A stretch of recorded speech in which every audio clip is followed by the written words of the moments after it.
This podcast, by reason of air safety, has been bringing you, and will continue to bring you, deep dives into the main players in the aviation industry: the FAA, the NTSB, airlines, aviation schools, repair stations, commuters, general aviation, manufacturing, and so on. The sub-podcast, Rooting Out the Probable, is for analyzing accidents. We began with National Air Cargo Flight 102 and Alaska Airlines Flight 1282. These two were just the beginning. There will be increasing explorations into mistakes of accident investigation analyses of these and other past NTSB accident investigations to align the present group thought to the fact accident investigations are not making us safer. That present FAA oversight and surveillance is not making us more efficient. That industry experts are not leading us to regulatory improvements. In fact, they are doing just the opposite. These podcasts aren't designed to malign any government group or commercial entity. In fact, I welcome anyone to contradict my podcast with fact-based information and arguments. No, these podcasts are to wake up industry to the realities of what agencies like the FAA and the NTSB are not doing. For instance, the NTSB struggles with accidents due to, for instance, regulatory misinterpretation, such as in the Ryan Air Services Flight 103 accident, where the certification rules were misinterpreted. Industry unfamiliarity. National Air Cargo Flight 102, when supplemental operations, a basic understanding of what that title means, the NTSB didn't have. Specialty unfamiliarity. Fine Air 101, didn't understand maintenance issues. Tendency towards over-exaggerating of events, such as ValueJet Flight 592's rule rewrite, and a lack of training experience, such as in Ethiopian Airlines 302 and Lion Air 610, both the 737 MAX accidents due to pilot training errors. The most recent accident investigation, Alaska Airlines 1282's investigation, was the most troubling. It demonstrated, among other problems, that the FAA, the NTSB, and the aviation community itself have absolutely no idea what's going on in the aviation industry. The Alaska Airlines 1282 accident investigation was the latest example of investigatory wrongdoing, where regulatory and investigatory agencies demonstrated that on an accident-to-accident basis, the FAA and the NTSB lack the means to study the effects of recent history and create objective conclusions. Hello, I'm Stephen Carbone, and this is By Reason of Air Safety.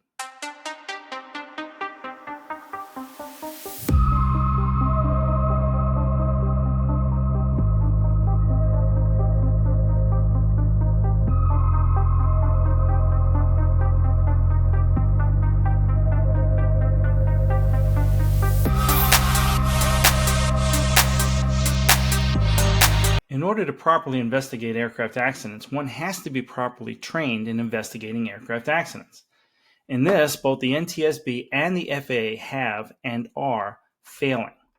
I can speak to both the FAA's training and the NTSB's training because I've been an instructor at both academies. The NTSB has never trained people to investigate, period. Instead, NTSB investigators have created a bunch of unqualified time-wasting, quote, lessons in systems, power plants, etc. What is meant by unqualified time wasting is the NTSB investigators create these courses from whole cloth. No checks and balances. There are no training guidelines, no professional standards were used to develop each course. I know this personally because when I created the NTSB's aircraft maintenance course, no standards were used.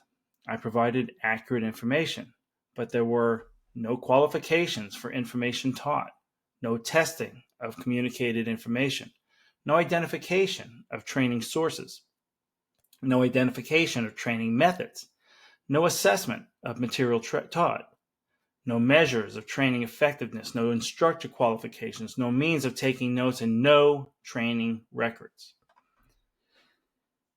The NTSB Academy even exploited disasters to attract students. Displays like the TWA Flight 800 reconstruction sat in a large hangar inside the Ashburn, Virginia NTSB Training Academy.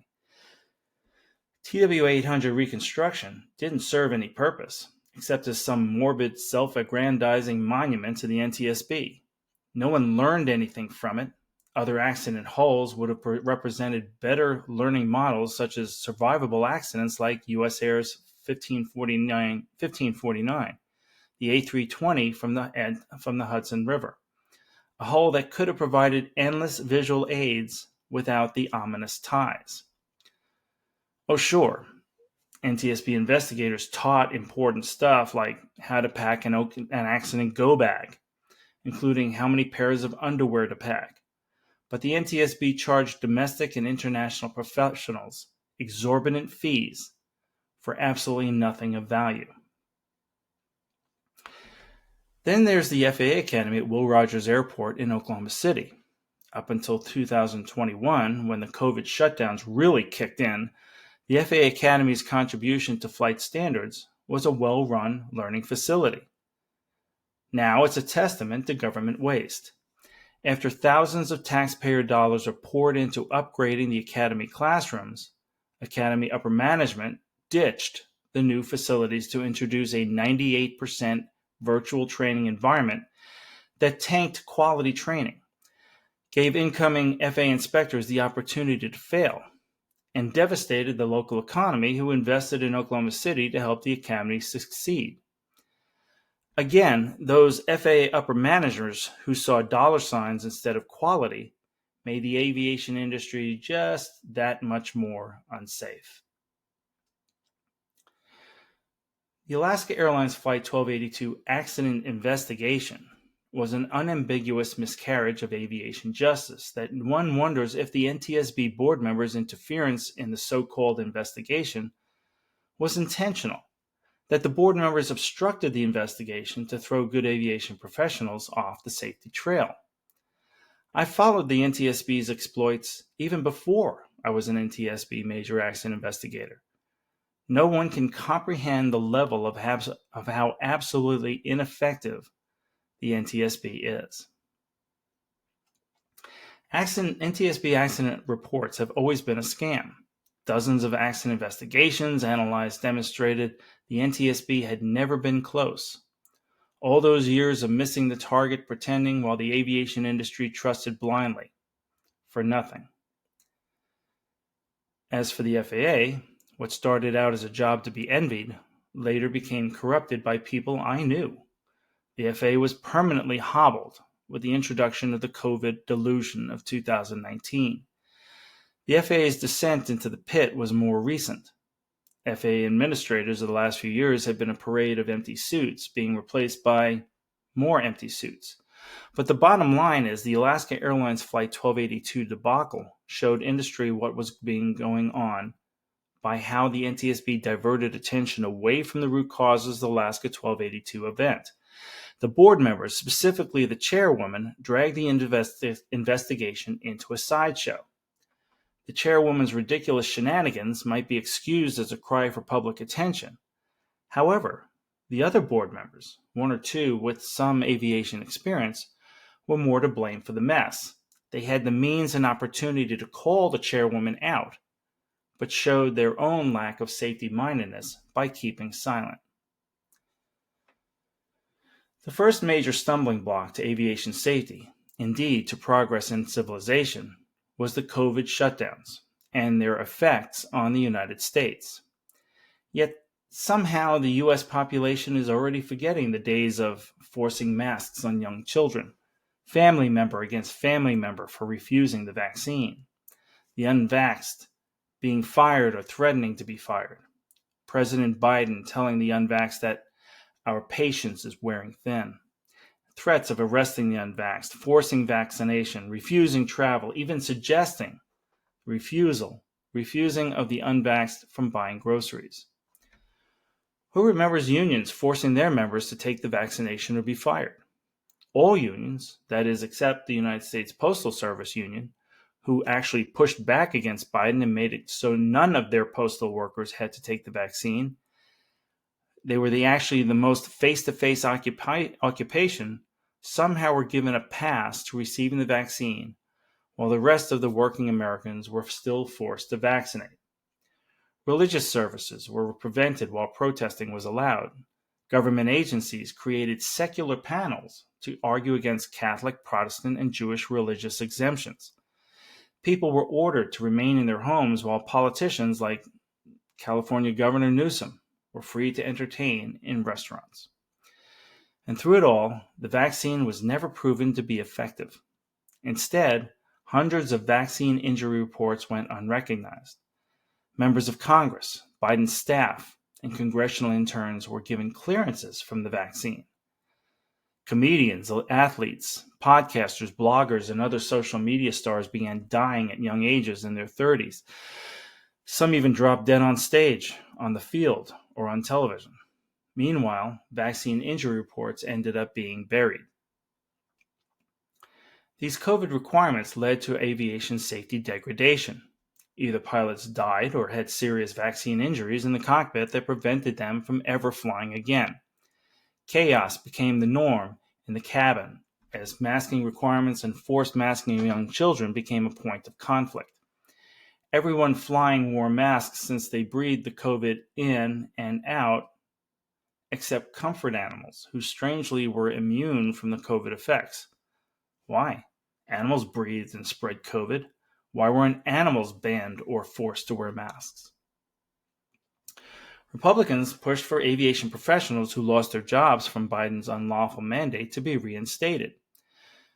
But there was a wealth of problems with the loss of time, like requalifying on the airliner they flew, seniority, and the bad feelings between the pilots and their unions and or airlines. Why don't NTSB board members remember these times?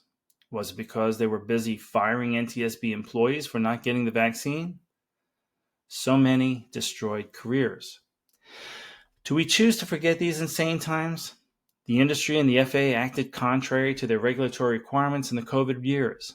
Many FAA inspectors were restricted from performing scheduled surveillance and oversight. Many FAA inspectors were ordered to stay home and conduct oversight of their certificates by writing a computer terminal. In the case of Alaska 1282, Boeing, Spirit Aero, the FAA, Alaska Airlines never did their jobs. Why?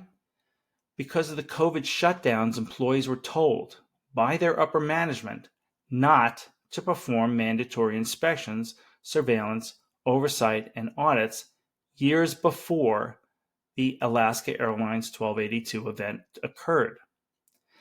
Yet, NTSB board members, politicians, and bureaucrats who forgot these years thought providing only the alternative fake reasons, regurgitated from older reports, would be accepted by a naive industry.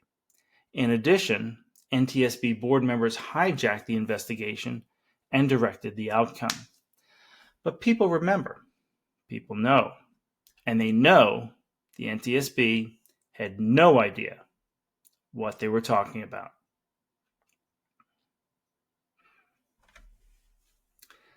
The second major stumbling block of the last few years was the diversity, equity, and inclusion, the DEI mess.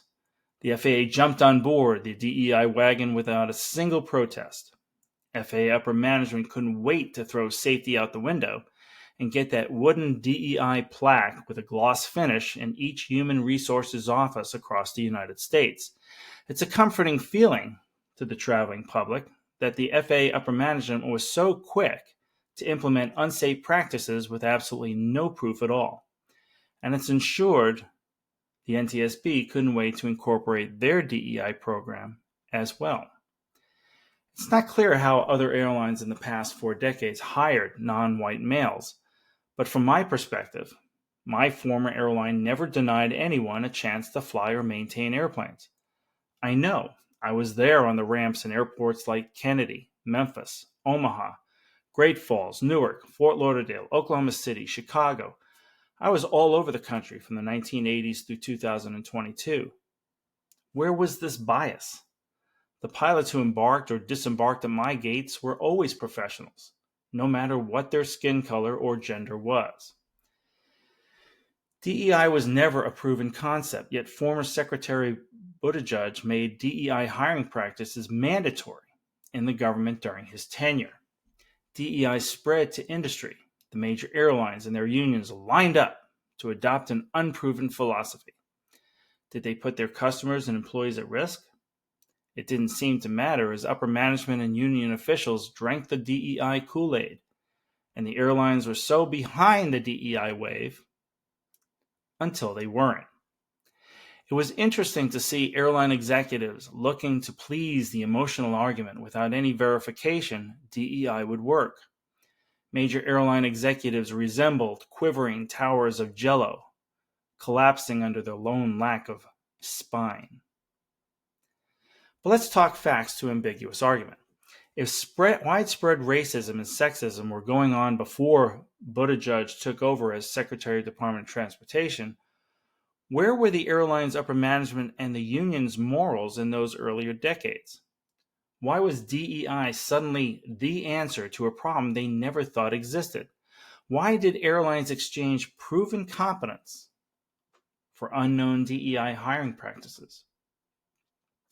Where were the pilot unions in ensuring equal hiring? If the conversation was all about how unfair the airlines were, if this was happening as bad as Buttigieg made it out to be, why weren't the pilot and maintenance unions fighting for equal hiring? Or did Buttigieg just make the whole thing up? After all, DEI is in the eyes of the beholder. In the late 70s and early 80s, there were no ratios to challenge. Pilots and mechanics were mostly former military. The numbers were what they were. More male pilots and mechanics came out of World War II, Korea, and Vietnam. Many of the mechanics who taught me served in those wars. That was the aviation culture, from the Chicago Convention of 1945 to where we are today. No racism or sexism, no non-white discriminations, just aviation. I could only speak to my personal experience. As a hiring manager in Newark International Airport, my former airline always paid special attention to minority or female candidates. However, the only aircraft mechanic candidates we saw in Newark were Caucasians and Hispanics. None other than that. So, to keep the numbers up, how does an airline hire people who don't exist? We also have to remember aircraft in the 80s dropped from 3-pilot to 2-pilot, which eliminated 1/3 of the pilot workforce. Hiring dropped until the pilot numbers could equal the seats. And these are the issues the DEI observers chose not to recognize. The major airlines who were chanting the beauty of DEI in 2023 quietly reversed course in 2025 when the political winds changed. Suddenly, the major airlines were struck with common sense. The reality of DEI-isms didn't appear as defendable when reverse discrimination lawsuits and COVID effects began to take their toll. But then it was as if racism and sexism never existed. Boeing closed down its DEI department in October 2023. At the same time, United, Delta, and American Airlines reversed course and did away with their DEI programs. But the damage was done. Incompetence replaced competence. DEI became rooted in every airline culture. DEI candidates moved into airline management, infesting the hiring of qualified pilot, flight attendant, and mechanic candidates. DEI managers in the FAA started discontinuing programs that enhanced safety, such as self-auditing programs. These were the same programs the NTSB failed to recognize in the Alaska Airlines Flight 1282. It was almost as if the NTSB investigators and the board members ignored the Alaska Airlines 1282 accident's root causes on purpose. Or maybe they were just that incompetent.